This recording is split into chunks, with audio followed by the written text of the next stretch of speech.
Haleluya, haleluya, shalom blessed people. Kiranya berkat dan damai sejahtera Allah di dalam Tuhan Yesus Kristus menjadi bagian kita sepanjang hari ini. Jumpa lagi dengan saya Pendeta Theodorus dari Rumah Berkat House of Blessing dalam Renungan Kristen. Hari ini tema kita masih tentang Allah yang mengistimewakan manusia. Bagian yang ketiga, pelajaran kehidupan, penciptaan hari ke-6. Masih dari ayat pokok yang sama, Kejadian 1 ayat 26-31. Berfirmanlah Allah, baiklah kita menjadikan manusia menurut gambar dan rupa kita, supaya mereka berkuasa atas ikan-ikan di laut dan burung-burung di udara, dan atas ternak dan atas seluruh bumi dan atas segala binatang melata yang merayap di bumi. Maka Allah menciptakan manusia itu menurut gambarnya, menurut gambar Allah diciptakannya dia, laki-laki dan perempuan diciptakannya mereka. Allah memberkati mereka, lalu Allah berfirman kepada mereka, beranak cuculah dan bertambah banyak, penuhilah bumi dan taklukkanlah itu, berkuasalah atas ikan-ikan di laut dan burung-burung di udara dan atas segala binatang yang merayap di bumi. Berfirmanlah Allah, lihatlah, aku memberikan kepadamu segala tumbuh-tumbuhan yang berbiji di seluruh bumi dan segala pohon-pohonan yang buahnya berbiji. Itulah akan menjadi makananmu, tetapi kepada segala binatang yang di bumi dan segala burung di udara dan segala yang merayap di bumi yang bernyawa, kuberikan segala tumbuh-tumbuhan hijau menjadi makanannya. Dan jadilah demikian. Maka Allah melihat segala yang dijadikannya itu sungguh amat baik. Jadilah petang dan jadilah pagi, itulah hari ke-6. Nah, blessed people, ini adalah serial yang saya sampaikan dalam penciptaan hari yang ke-6. Ya, saya menyampaikan serial dari Kejadian pasal 1 ini dari hari pertama sampai hari yang ke-5, tapi khusus yang ke-6 saya membuat juga dalam bentuk serial karena saya berfokus pada keistimewaan manusia yang diciptakan oleh Allah ini. Nah, keistimewaannya adalah bagaimana manusia itu diciptakan serupa dan segambar dengan Allah. Nah, keserupaan itu saudaraku ya, kesegambaran dengan Allah itu karena manusia diciptakan dengan intelektual. Binatang kan nggak punya. Manusia itu juga adalah makhluk bermoral. Ya, binatang nggak punya moral, saudara. Lalu yang terpenting adalah juga manusia itu adalah makhluk yang kekal.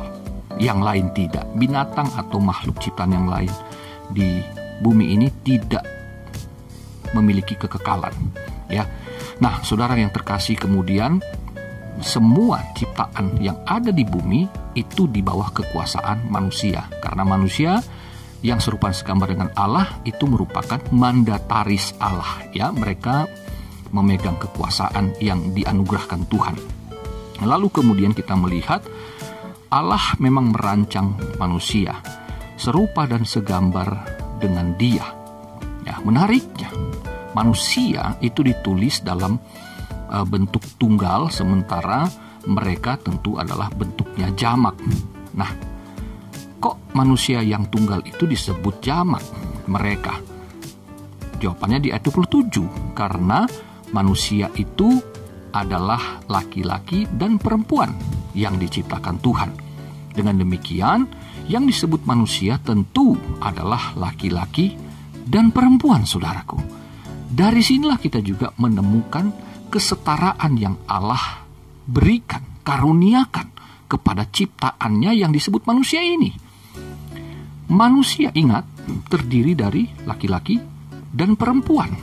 Ya, jadi jamak. Mereka berbeda, tetapi satu hakikat, yaitu manusia. Jadi manusia ini ternyata hakikat dari laki-laki dan perempuan. Dua pribadi yang berbeda, tetapi satu hakikat.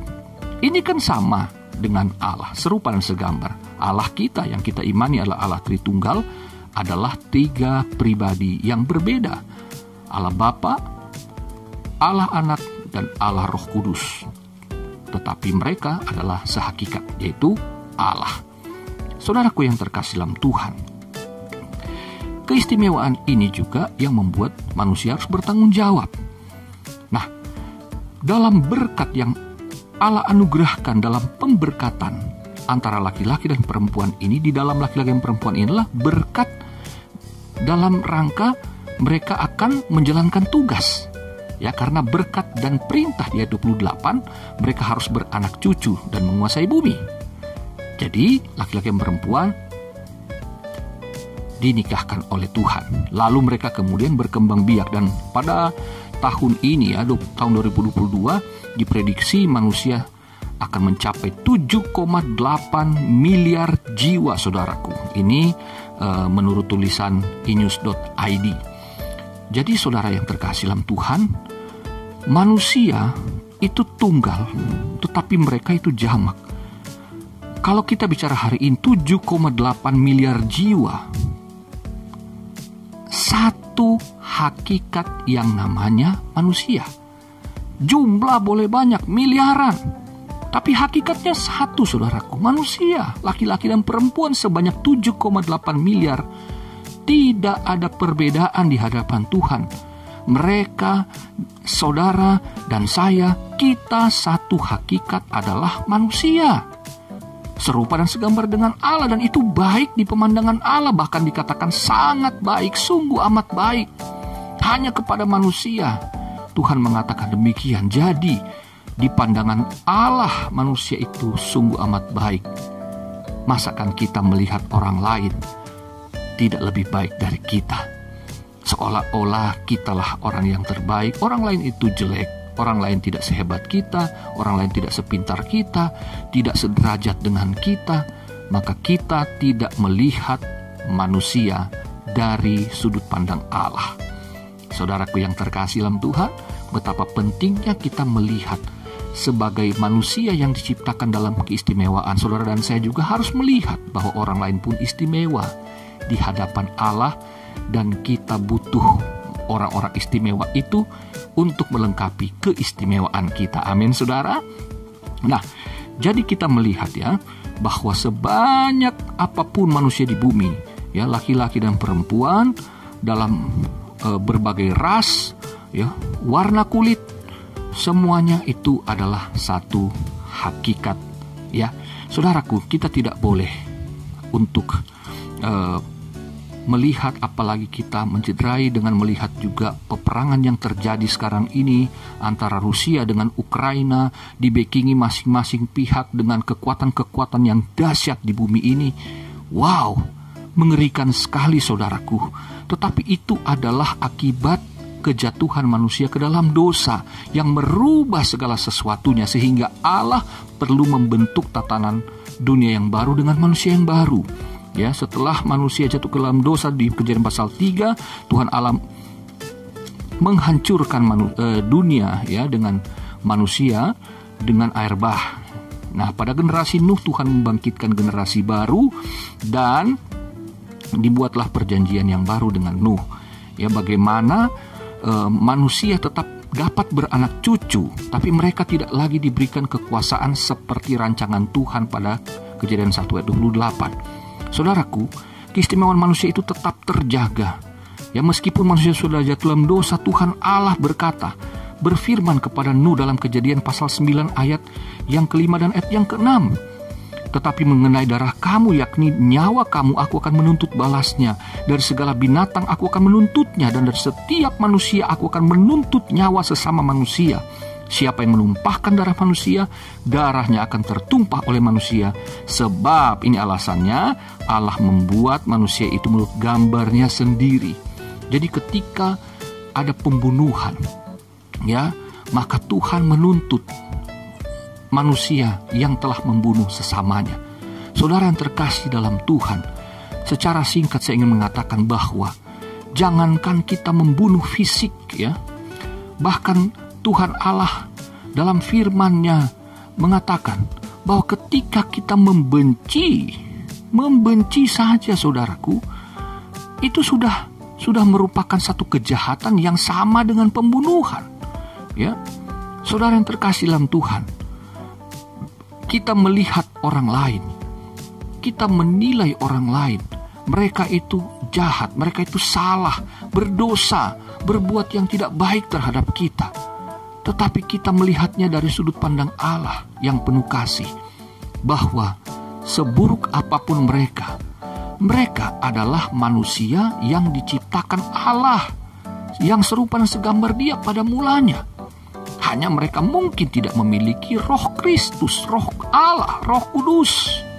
Mereka tidak punya. Saudara yang terkasih dalam Tuhan, maka kita yang punya Roh Kudus, sebagai manusia baru yang telah lahir baru, yang diciptakan baru di dalam Kristus. Mari kita melihat orang lain dalam belas kasihan Allah. Mari kita ampuni mereka juga sama seperti Allah mengampuni kita di dalam Kristus. Kita jangan memandang rupa mereka, bahwa saya pun menyadari ini karena saya dulu juga buruk rupa secara rohani. Saya orang berdosa, saya orang jahat. Tetapi dengan kasih karunia Allah saya diselamatkan. Maka saudara pun harus melihat siapapun itu dalam keluarga kita, di dalam lingkungan kita, siapapun yang kelihatannya hidupnya nggak benar. Jangan pandang mereka sebagai orang yang akan binasa, tetapi nyatakanlah belas kasihan Allah di dalam kehidupan kita sehari-hari untuk menyatakan bahwa kita punya Roh Kudus, Roh yang membangkitkan Kristus dari kematian. Kita juga dapat bersaksi melayani mereka untuk menyatakan kasih Allah. Saudara yang terkasih dalam Tuhan, bahwa kehidupan manusia berubah. Makanan yang tadinya hanya tumbuh-tumbuhan dan buah-buahan kemudian berubah menjadi makanan omnivora, ya, daging boleh dimakan. Ada perubahan dalam perilaku makan. Maka itu juga menghasilkan satu dorongan dari hidup kita akan keegoisan, keserakahan dan sebagainya. Tapi perilaku di dalam Kristus, kita yang memakan makanan rohani dari sorga, mana sorga, firman Allah yang hidup.